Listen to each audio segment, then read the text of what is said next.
Hey everyone, and welcome to the Marketing Blender Show. I'm Dacia. And I'm Daisy. All right, so your fractional chief marketing officers are going to talk to you today about how to hire a great marketer or what to watch out for when hiring a great marketer. And I'm very glad to be shedding some light on this because we see a ton of churn in marketing.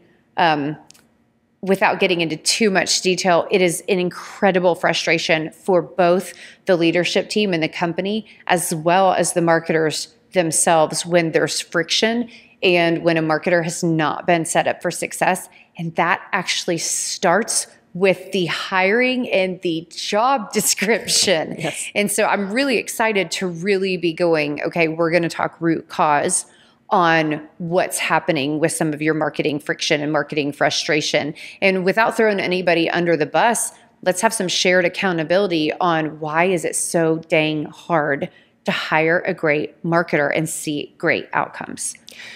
I'd like to say there are a lot of great marketers out there. Amen, sister. But the job descriptions that I see for marketing are insane. Yes. It's like a wish list of every single thing that an organization would like to have done. And there's no rhyme or reason to where that should fall within the business organization. It's just literally, we want you to fix our business. We want you to fix our sales pipeline. We want you to do all of the things, and we want you to do them really, really well. And that's not reasonable. Absolutely. I mean, I'll point to myself. I'll go ahead and be the vulnerable one, for right now. I'm not a graphic designer. I can barely even open that software. I mean, I can't even draw a stick figure. Now, strategy like nobody's business, optimization. Early in my career, I was not a great data analyst. Now, I had to do a lot of work to get comfortable with data, to get comfortable with spreadsheets and asking the right questions. So that was a developed skill that I did on purpose. So even looking at my career path, there was a point where I was terrible at that. And then there was a point where I got better and better until it was added to my skill set, right? And then, of course, my natural component is copy, branding, messaging, strategy because of my sales background. But I don't do everything. Do not put me inside of Google Ads campaigns. Do not put me optimizing technology. And this is a great example. I mean, I'm a CMO. And so I have a wide range of tools because I've been doing this a long time. And I still can't check every single box. And none of us can. No, there is no such thing as a marketing unicorn. And people need to stop trying to hire for that. Yeah. One other thing I want to warn you guys about is let me remind you that we're marketers. So when you're interviewing a marketer, guess what we're all good at? Communication, because it's what we study. It's what we do every single day. And so guess what? Most likely, good marketers or bad marketers are still going to wow you in an interview. And so this is a hidden problem because it's literally our determined skill set that we chose to pursue. So it makes hiring a marketer, in my opinion, much harder. And I can speak from experience how great talkers don't always translate into great marketers. That's true. So when you're thinking about trying to hire the right person, everybody's savvy enough to know that you don't hire based on, hey, they seem to have a great personality. But because so many business owners and leaders don't understand what marketing is supposed to do, they don't have another way to understand if somebody's really equipped and efficient at marketing to solve the problems that they're trying to solve within their business. Absolutely. So exactly the word you just used there, equipped, which brings us straight back to job description. So when we're thinking job description and setting people up for success, what's the first place that you go to when you're thinking, okay, let's talk through the different types of people or marketers that you're looking for in order to solve the right types of problems that a company might have? This ad is brought to you by the Marketing Blender. As you guys know, I'm a fractional CMO, and actually at the Marketing Blender, there's a whole team of us. For a fraction of the cost of a full-time executive, you can hire a chief marketing officer to write your marketing plan, to clean up your messaging and your positioning, and to drive sustainable results. We oversee multiple partners, we help mentor team members, and most importantly, we build a marketing machine that will drive results for your company for years to come. If you're curious about what this looks like, and some of our engagements go from a couple months to a couple years, check out themarketingblender.com.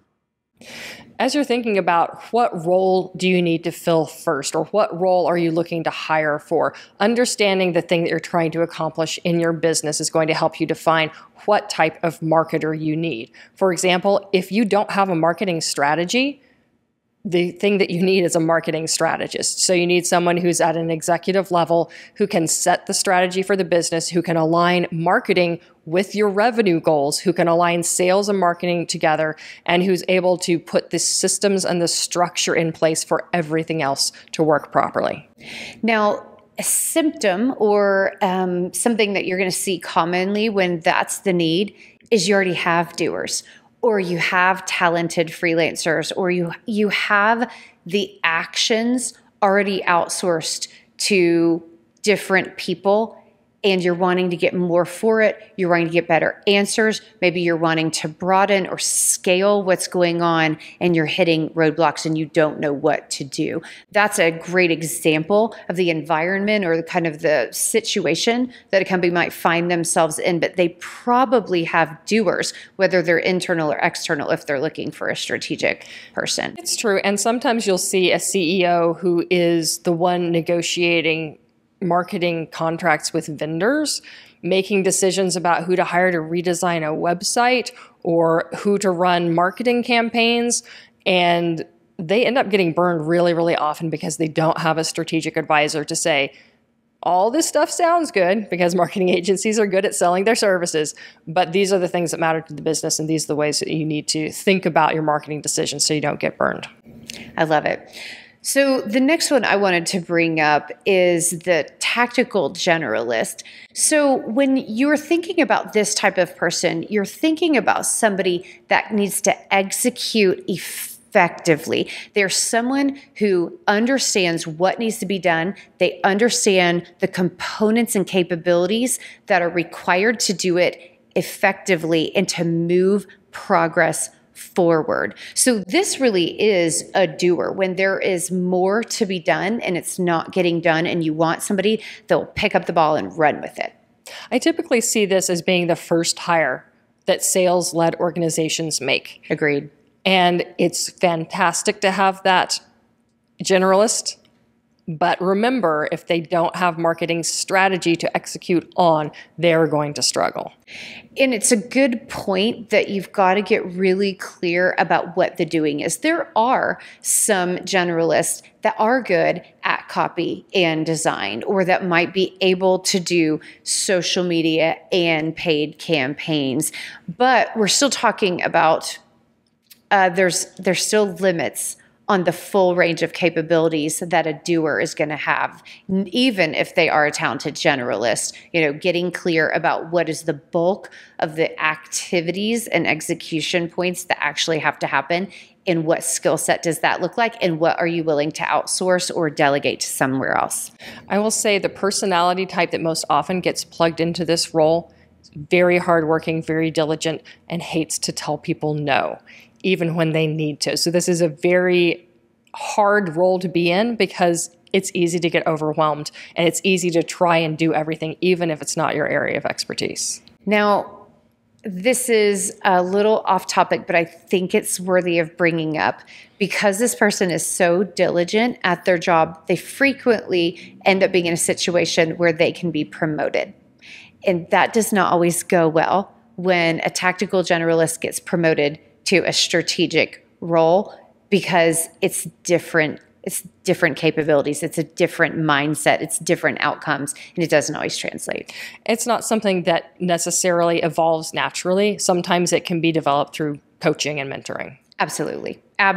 But it just needs to be thoughtfully navigated, is probably what I would say. For sure. So as I mentioned, with the marketing generalists, sometimes they're overwhelmed, sometimes they're asked to do things that are really outside their scope of expertise. And that's where we move into looking at targeted specialists. So this is something that if you have a marketing manager or a marketing director, and there is something that they are not an expert at, like Google Ads or like social media, it makes sense to give them the support of a targeted specialist. Now, this needs to be someone who is an expert at solving for X, whatever that thing is for you, whatever that platform is, whatever that type of marketing campaign is, that needs to be the thing that they are an absolute expert at. They don't necessarily need to be a domain expert, so they don't necessarily need to be somebody who's done it for your industry. They need to be an expert at the systems and the platforms and the marketing technology that's being used, and they can be trained to understand your industry. Absolutely. And that specialty is so deep. I think people misunderstand how deep certain specializations can go. I mean, you brought up a great one. I mean, digital marketing is the obvious one because it has a lot of natural complexities and analysis that go into that overwhelms people. But social media, so many people think, oh, everyone or anyone can do social media. But right now, our social media expert is actually doing a 4-month training course for one client. And that client said they are drinking through a fire hose because it's almost too much. And they're only learning something every 2 weeks, and it's still too much for them to implement. And that's how deep these folks can go. So, I mean, really well put, because this specialist can absolutely drive ROI, but you have to be clear that that's the impact on the business. This ad is brought to you by the Marketing Blender Lab. Marketing is hard for everyone, but small businesses are stuck with small budgets, not enough time, and too many options. SEO, social, paid ads, email marketing, live events. How do you choose where to focus? These are the top challenges I hear from entrepreneurs. You keep getting generic marketing advice that doesn't apply to your business. You've watched tutorials and tried a bunch of tactics that didn't work. You still don't have clarity on what you should focus on to get results. You don't have enough time to get marketing done, and maybe you've worked with freelancers or agencies that have let you down. You can get expert advice and start making real progress. The Marketing Blender Lab gives you an affordable way to work with an experienced chief marketing officer and finally get a handle on your marketing. We help you figure out how to reach your target audience and get more customers, what to focus on so you stop wasting time and money, and how to delegate effectively so you don't have to do it all yourself. Join me in the lab and let's figure out how to grow your revenue faster. For sure. And then the other thing that obviously helps with the overwhelmed marketing generalist is just getting some help to get stuff out the door. Absolutely. And that's when it's time to simply hire an admin. If maybe you are, as the CEO or the entrepreneur, maybe you are the primary doer of marketing and you like it, but it's too much for you, but you don't yet need to give ownership of things to someone, but you need to delegate repeatable tasks. This is a perfect time. Or maybe you do have a marketing owner and they need to delegate repeatable tasks, but that's the key. These are places where a person can be trained to do things where they don't have to come in with predetermined knowledge or expertise or skill set, but they are capable of running things once they've been trained to do them. And if you get a really capable admin, they will make your processes better over time because they're thinking about how to do things more effectively and more efficiently. Absolutely. Absolutely. So I think it would be wise to discuss there are risks to actually hiring even the right role in-house too soon. So Daisy, have you seen this with some of your clients where they've hired too soon, and what does that look like for people? Hiring someone to fill a marketing role before you're ready is usually a problem if you don't have something for them to plug into that's already working. And of course, this is a chicken and the egg. How do you get a strategy in place before you hire a marketer? How do you make sure that there are systems that are working before you plug somebody into it? But understanding that if you are expecting people to just build something from scratch, it's going to be a long, hard road, and you need to understand that your expectations for what they're going to deliver need to be adjusted accordingly. And sometimes it's just that you don't have the revenue where it needs to be to bring in, for example, a full-time chief marketing officer. That is an expensive role to hire for, and they may only be around for 2 or 3 years, in which case you're going to be stuck going through that whole hiring process again. I think that's such a great point. Some of the other things for me also is that when you hire an in-house person, their number one job is to make the boss happy. It doesn't matter what KPIs you put down, what clear metrics or lists of responsibilities, they want to make you happy. And so if you as the leader don't have a clear set of expectations and an ability to allow them to have accountability and ownership of something, they're just going to try to turn into mind readers, and they're not that. So it does go back to having those set structures and expectations in place. I think the other risk for me too, and this happens even if it is the right time to hire in-house, is that marketers haven't always been taught the language of business. And what I mean by that, and we love marketers, we are, but the P&L, right? And the language of business is finance. It's what is the financial impact that you're having. And I have seen very frequently where a CEO is talking in financial language and the marketer is talking in marketing metrics, followers, website traffic, impressions, reach, conversions, funnel analytics, and there the two shall meet, right? And so, there has to be some thinking on the leadership side about their ability to actually manage a marketer and to really make sure that there's a healthy relationship. And honestly, this is just my guess, but I think a lot of that marketing/leadership friction oftentimes comes from this untalked about area that really is problematic, where there's got to be some sort of translation between financial metrics and marketing metrics. And I think that's why the average marketer really usually do only stay 2 years if you're lucky.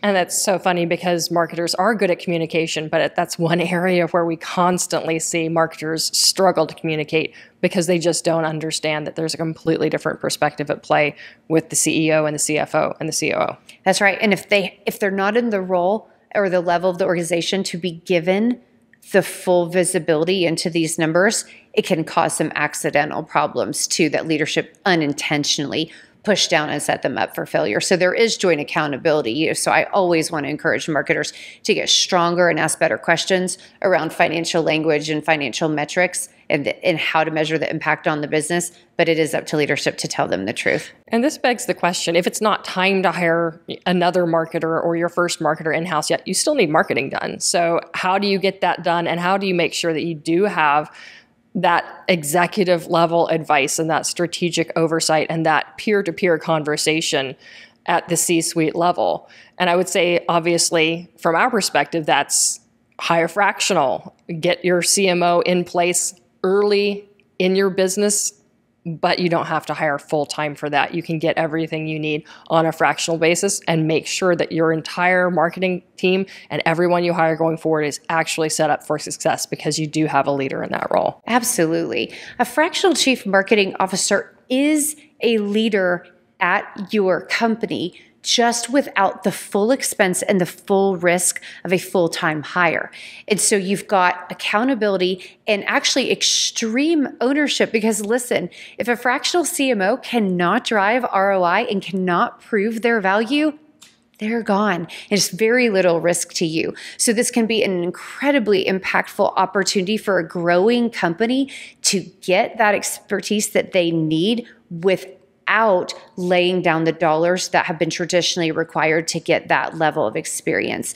Daisy, the other thing that I love about fractional is that there's so many more experiences because many good CMOs are peeking into different industries. They're staying ahead of trends. And because they are fractional and they're navigating a couple different relationships, and hopefully they have relationships with other CMOs, you really are getting bleeding edge insight into how fast things are moving, what's working, what's not, and even the opportunity to borrow great ideas from totally different industries, totally different scenarios, and bring some really cool practical innovation to your industry because of that level of insight across different experiences. This is something really funny that we do often see in the fractional CMO realm. People tend to get very fixated on, well, does this CMO have specific industry experience in the exact thing that I sell.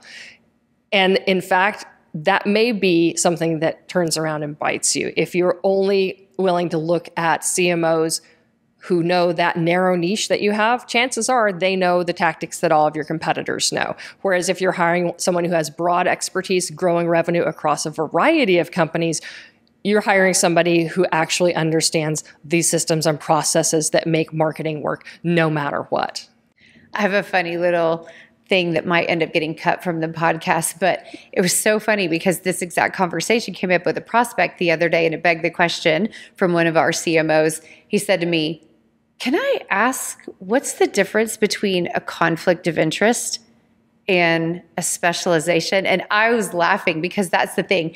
If you only have one other company in that industry, it's a conflict of interest. If you have 4 other companies in that industry in your portfolio, that's a specialization. I'm like, oh my gosh, you guys. So I love that you're bringing that up because you're right. It could bite you because marketing, while the process and the framework and the structure of how you strategize and how you plan and put execution plans together, it should be similar. It should never be rinse and repeat for any client, even if they're in the same industry. So big deal. Now, the other thing though is we've been focusing on chief marketing officers on a fractional basis, but actually, they can consider a fractional team as well. But this is slightly different than a traditional agency model. It is. With a traditional agency model, the focus is on projects and campaigns and deliverables. With a fractional marketing team, the focus is on filling the roles that you need to be filled with the absolute best person for each role. And if the next 3 months you need someone who's going to set up and optimize a digital marketing campaign, you get the right person for that role. Month after that, if you need someone who's fantastic creative director, you can shift the focus and the hours to that new bucket of responsibilities. So again, you're getting the best of all possible worlds with the focus on what problems are you solving for your business versus, hey, what's this specific scope of work and how much of a retainer can your marketing agency charge you for the thing that they say they're delivering? And it's such a great point because with that traditional model, somebody wants to own social media as long as possible. They want to own certain campaigns or certain types of work for as long as possible because that's the agency model. But when you have fractional support, the goal is to grow the company. That means there is going to be a natural maturity process where they are going to hire in-house. Exactly. That's why we're doing this podcast, where it is appropriate to say from a strategic standpoint, all right, it's time to re-look at how you're allocating your human resources and the structure of your team and what's the highest and best use of all of your people. And so it can be incredibly impactful because everyone's moving forward. And really what this means is you can ask for a situation where your fractional CMO and even the leadership on your doing team, where they can provide mentorship, guidance, and collaboration that actually up levels your internal people. And we also often get asked to come and consult on the actual hiring process. How do we create a job description? How do we define what role we're trying to fill? How do we make sure that that person comes in and is successfully onboarded? They're plugged into the systems. We do graduations for clients frequently where this is the handoff. We're going to teach your new internal person that you just hired to replace us to do the job exactly the way that you need it done. And we have some clients that are ready to bring everything in-house and other ones that are just like, hey, here's the new bucket of things that we can now accomplish because your hours are freed up in order to pursue new revenue opportunities. Exactly. I mean, it's a massive paradigm shift. It's not semantics. It's not small details. It is a huge difference in a point of view around the richness of a relationship with a client. So if you are thinking about hiring, we would love to hear your questions. Feel free to connect with us, but also make sure that you're really being vigilant in who do you need internally? What's the right decision? Is this the right time? And are there different ways that you can achieve your scalable growth as you think about how to build your team and improve your marketing outcomes? That's it, you guys. Don't forget, hit that subscribe button and we'll see you next time. Onward and upward. We hope you learned something today that will help you succeed with your marketing. And if you liked what you heard, definitely give us a thumbs up and a subscribe. Don't forget to check the show notes. We're sharing free tools and resources there. And you guys, we would love to hear your comments. So drop one in or send us an email and maybe we'll use your topic on a future show.